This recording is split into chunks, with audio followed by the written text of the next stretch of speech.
and welcome to the Talkoffame podcast. And I'm so excited to introduce you to Juliana Morehouse. In 2023, she did make history as the first woman to compete in the Miss America pageant. She was crowned Miss Maine in 2022, and she married her longtime sweetheart back in April of this year and will compete for Miss USA this fall.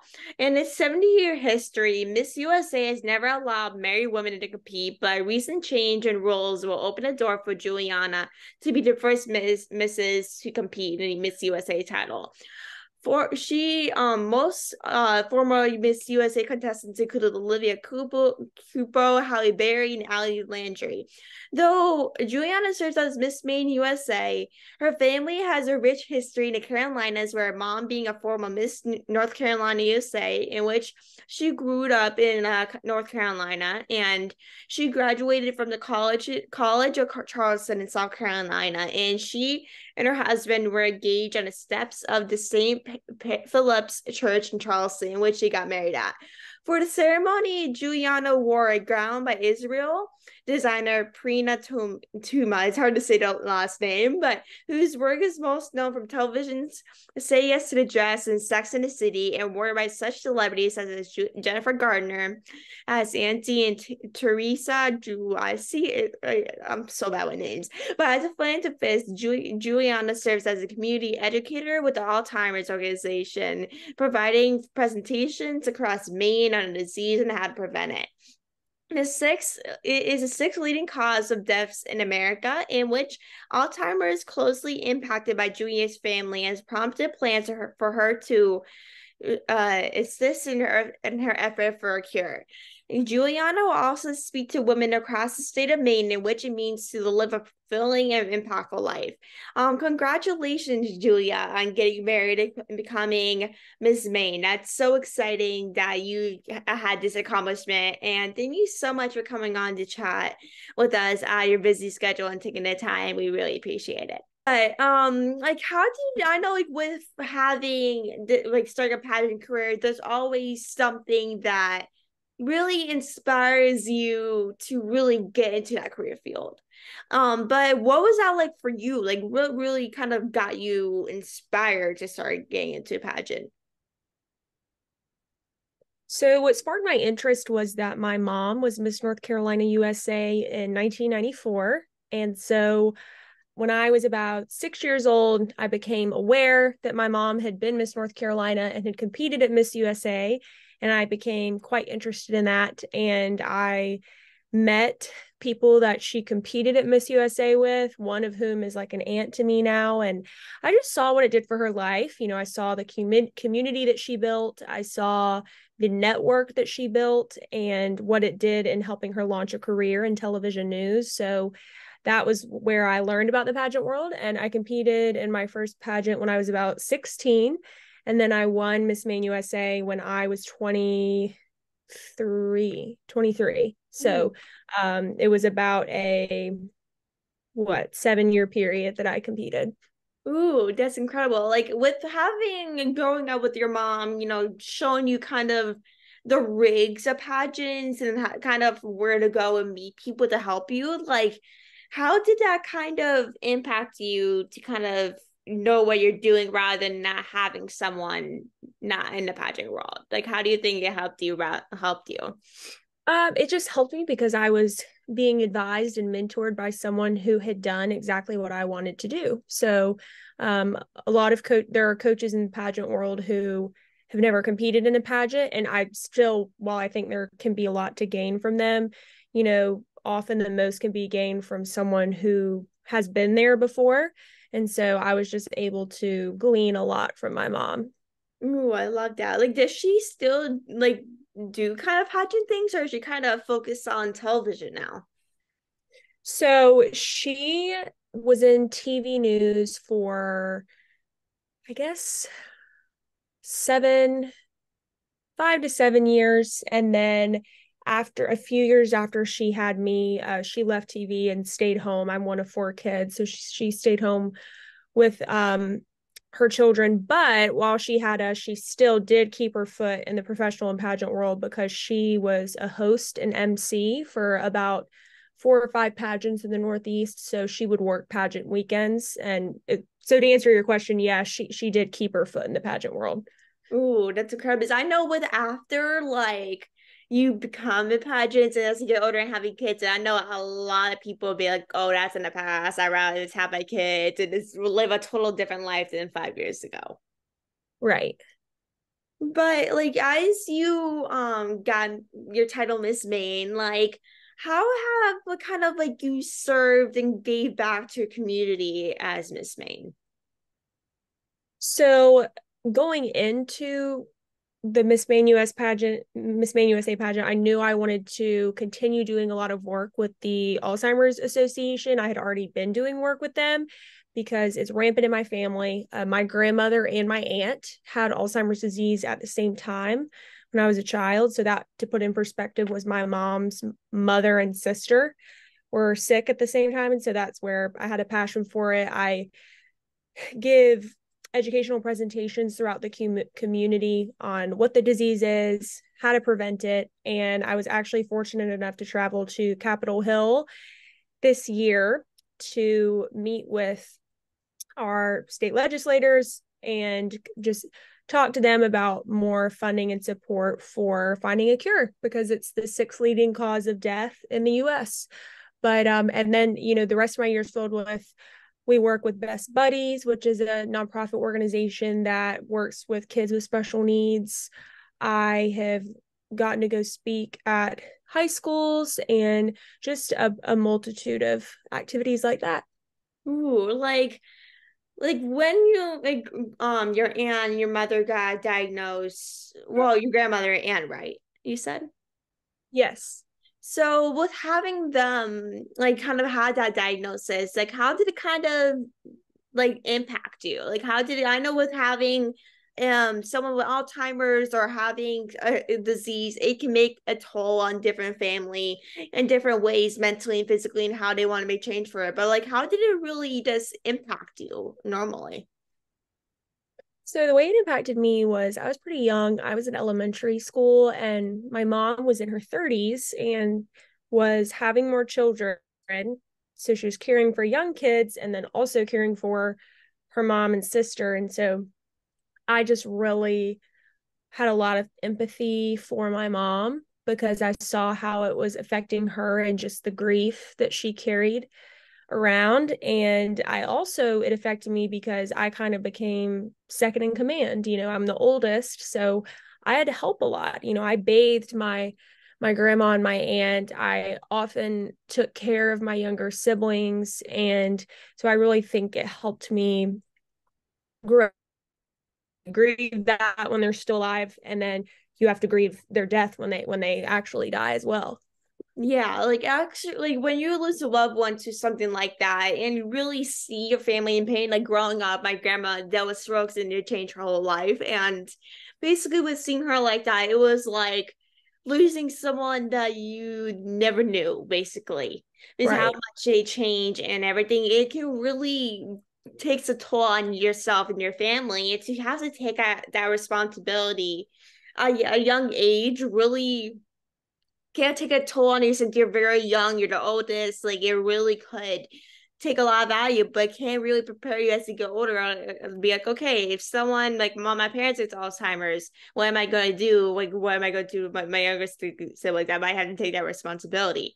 So it really takes that responsibility of good things that might happen in the future, but also it can take a toll really on your mental health for taking basically a parenting job while you're in elementary school can really take a lot.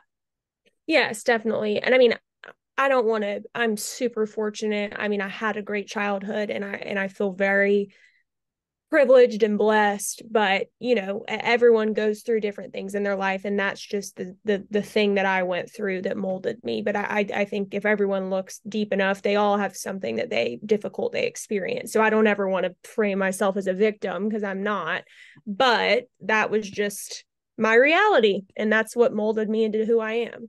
Yeah, and everyone has a reality, to be quite honest with you, because of course, everyone has different experiences and challenges they do when they grow up. Like everyone has a different life they face and responsibility they have to face it from a young age when you're an adult.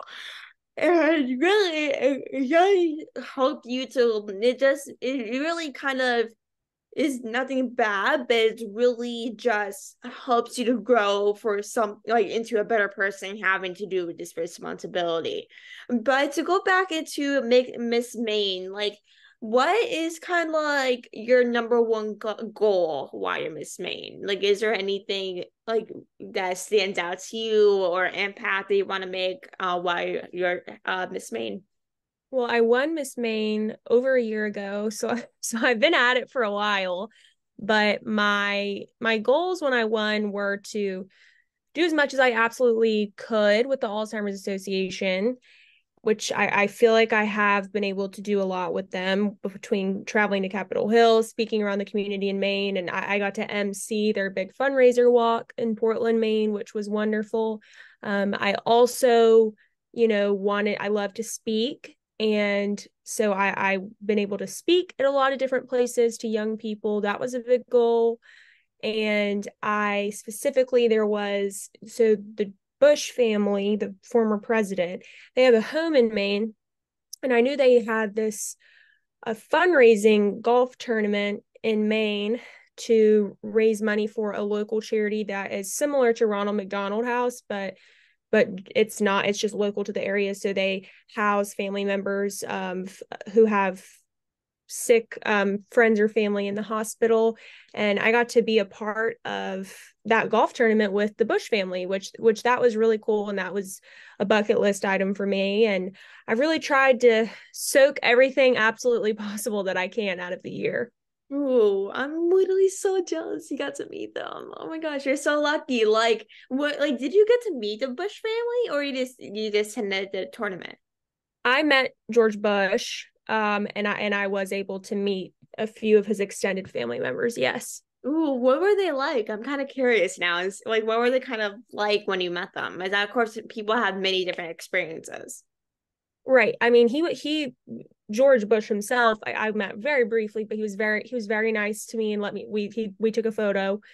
And then I ended up spending the day with their family at their home, and everyone I met in their family could not have been more hospitable and welcoming to me. It was just a normal day for them. We all just sat on the couch, but in my head, I was like, I'm I'm at George Bush's house. you know, this is Yeah. pretty cool. But no, Like yeah, I'm they were literally wonderful. sitting in old president's house. Like, how do I act? Like, what should I do? Right. What should I say? Like, what manners I use? This I'm around a former president of the United States. Right. Yeah. That was pretty cool. That was definitely, and also with the year I've made some great friends and relationships, and I would say that that's definitely a big part of the year too. It really expands your network of people. Oh, it really does. Like, especially meeting the Bush family, it just means if you meet someone that's used to be in the White House, it really shows that you're doing something right, really. Because if you I'm really, trying.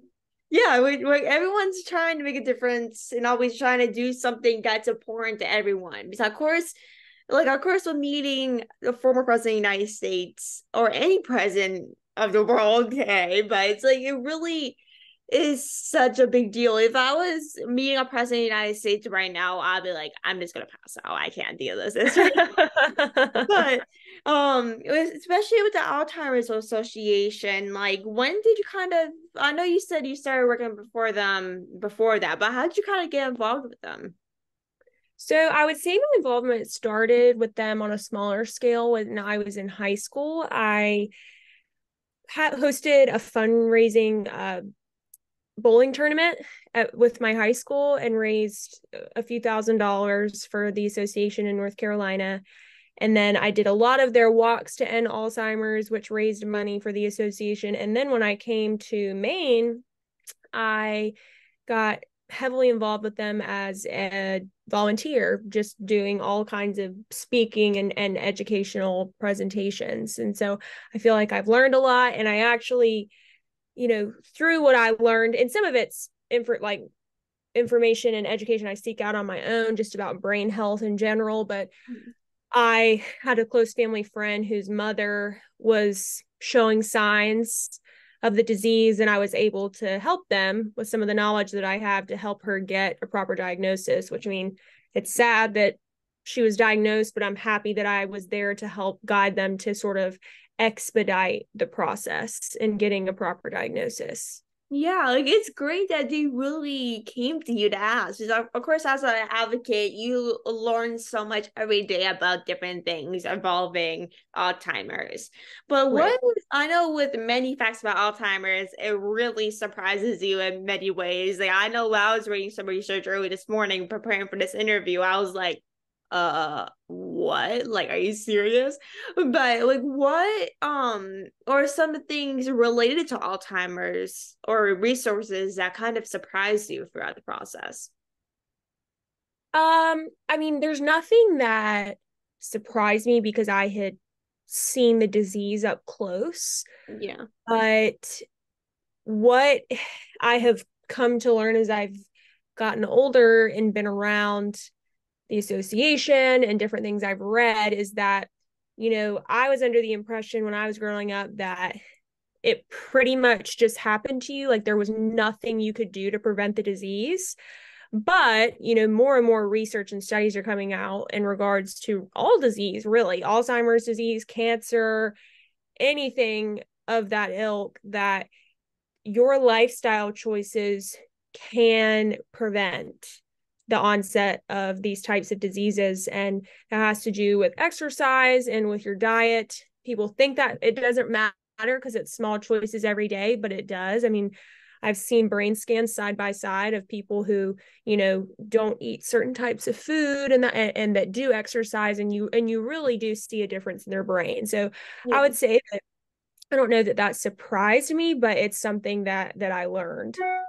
Yeah, especially with exercising and everything, like the way you like eat, for to be quite honest with you, I was always a person that loves junk food and all hard food, and I never realized as I got older with my job because I work with a company that donates food to locally. If you can get food for like from local farmers, that's a whole different story I can go on later on. But like especially when working at a job, and my sister has autoimmune disease, so it really has really awakened me. But of course, with me having an addiction with junk foods, it really does make a difference in your health, like you said. But of course, the way you exercise and in the way you eat plays a valid role in how you kind of live every single day, and how like you might get diagnosed with this disease like cancers, Alzheimer's, like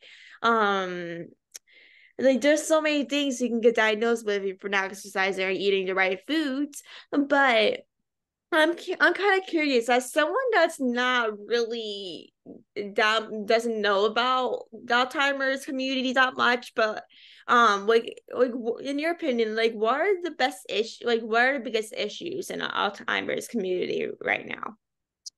Well, at first I would say a misconception about what the disease even is. A lot of people think that, first of all, they think that memory loss is synonymous with getting older, which is not true. Memory loss should not be a normal part of aging because it's Yeah. not.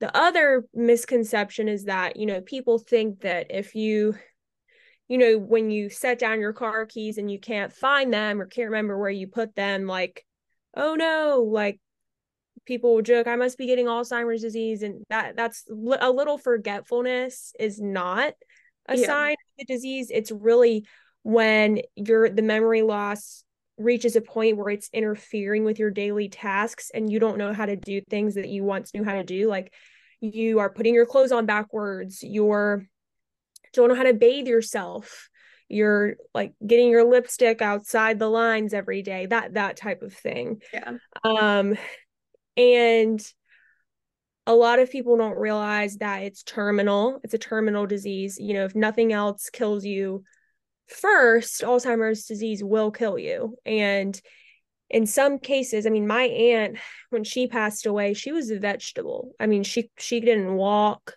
She was in a chair. She couldn't speak.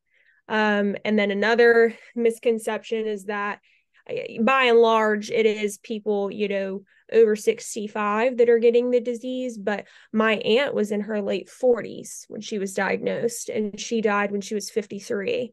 So that's called early onset Alzheimer's disease. Yeah. And so that is more common than people anticipate. Yeah, because of course with early Alzheimer's, you sometimes do catch it in your late 40s or like early 40s, but it's mostly very much known for people in probably in your late 50s, early 60s. But having Alzheimer's, it can make you look like a vegetable. Like sometimes you just sit there and just stare at them like, I'm not gonna say anything. You speak all you want, but like, have you ever did you ever see Grey's Anatomy? I was wondering that if did you Yes. see the storyline about Alice Gray and her Alzheimer's? Did that have impact on you or surprise you in a way, or it was kind of like, oh, this is kind of similar to what my aunt and grandmother went, like kind of similar to like their story. Yeah, it didn't surprise me. I thought it was a pretty good depiction of, I mean, of course, it's Hollywood, but it was a pretty good depiction of what the disease is like, for sure. Yeah, like I before I watched the show, I was never really didn't know what Alzheimer's was like, to be quite honest with you. I was a person that was like, oh, it's Alzheimer's, it's just a disease that affects a lot of people. But when I saw Grey's Anatomy in that episode, I'm like, that's what Alzheimer's is like. It really surprised me how much it impacts so many people in different ways, and that it takes their lives every single day, which is so heartbreaking. But as you prepare for Miss America and going into Miss America, what does kind of like your behind the scenes look like preparing for it? So it's actually it already happened, and I competed for Miss USA. So Miss USA and Miss America are two different pageants. They're the two most well-known national pageants. That the main differences are that Miss America is a nonprofit organization and it's a scholarship organization. Yeah. So women compete to win scholarships, and they have the talent portion of the competition, as where Miss USA does not. And whoever wins Miss USA goes to Miss Universe, and Miss USA is a business. So those are the main distinctions between the two. But I competed in September, and a lot of my preparation was, getting my body in shape for the swimsuit competition, styling my whole wardrobe for while I was there, keeping up on current events and being able to speak about what was going on in the world. It was most of all getting in the right mental headspace, because just like with sports and with really anything you're pursuing in life, a lot of it is being in the right mental headspace. Mm-hmm. I know for you as well. Like I don't like I'm the person that always doesn't know how to get the right headspace when I need it in the moment.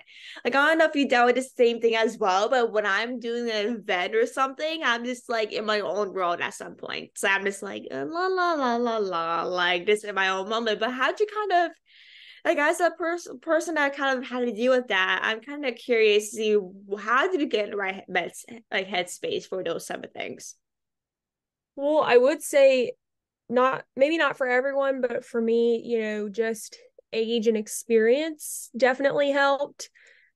Each year I became older, competing in the pageant world became a little bit easier mentally. And I would say one of the biggest shifts for me was that when I competed for Miss Maine USA, the pageant was no longer an idol for me. So it was no longer something that, oh my gosh, I have to have this. It was, I want this, and I'm going to come prepared to the best of my ability, but I don't need it, Yeah. because I'm grateful for what I do have. I like my life, and I'm not desperate. And I would say the foundation of all that is my faith. You know, I've had a faith since I was a teenager, but it's grown. And I'm not that old. I'm 24, but at this age, I can already look back on my life and see where, if I didn't get something or something didn't happen for me, where I am glad that I didn't in hindsight, because now I'm able to see a bigger picture. And so I just have a lot of faith in God and the preordained plan for my life. It's hard to accept in the Mm. moment, but I've already seen where it has triumphed. So who am I to doubt him? Yeah, like I wish I had that headspace. Like I don't know why, but I'm the person that loves to doubt everything I do and what I go into. But of course, as a 17-year-old teenager, it's always a matter of, okay, do I actually need this or do I actually want it right now, but do I actually need it later in life? It's something not a lot of people realize in that moment, be like, okay, I'm working hard for this. Do I actually need to do this, or can I find something better to do with my time than training or doing something for this, right? Right. It's definitely a balancing act for It sure. really is. It really is a balancing act. Like I am a person that hate is that bad balancer with things. So it really kind of is a big balance booster. And okay, can I take this or can I take this? Like it is over exaggerating what and what not you want to do. But the last thing I wanted to ask you before we head off is what is kind of like your plans for the future as Miss Maine before you're giving the other special lady the crown? So we don't know when the next state pageant is. I don't know when I'll be crowning the next girl. It'll probably be late spring of 2024. But I have some fun appearances lined up. I some Christmas parades this weekend, a photo shoot, and probably a few more Alzheimer's engagements and some sporting events. So fun things like that. And then just going forward with me and my life, I'm working on two master's degrees, one in theology and one in clinical mental health counseling. So my goal is to be a therapist and counselor. So that's what I'm working on right now to complete after I give up my title. And I also love to write. I just wrote a freelance piece for a women's magazine that I love. And so I'm hoping to continue writing some freelance pieces for them as well. Ooh, I can't wait to see it. Like, did you just start your bachelor's degrees? Like, are you kind of like a freshman or sophomore, or are you ready to kind of graduate from them? So I'm working on my master's. So Oh, so your I have master's, that's right. Yeah. I have my bachelor's degree. But I started one of them like little less than a year before I won Miss Maine. And then I took a lighter class load while I was preparing for Miss USA. And then I started my counseling master's program as well in the middle of my year as Miss Maine. So I've just been kind of doing a balancing act. I'll finish both within 2 years, and that'll include my all my clinical work as well. Ooh, that seems so exciting. It'll be like it'll just be there before you know it, right? Like this crazy how time goes by so fast, which is crazy. But I want to thank you so much, Juliana, for coming on the podcast. It was literally such an honor to have you. Like everything you're doing for the Alzheimer's Association and to me as well is making a really big difference. It really like definitely needs to be more talked about Alzheimer's because I know personally not a lot of people know specifically kind of what Alzheimer's is. So really we need more people like you speaking about this topic. And I want to thank everyone for coming on and listening. I hope everyone enjoyed this episode and thank you so much for coming on. I love speaking with you. Thank you for having me, and thanks for giving me a platform to share my story. Of course. And I hope you have a great rest of your day. Thank you so much again. You too.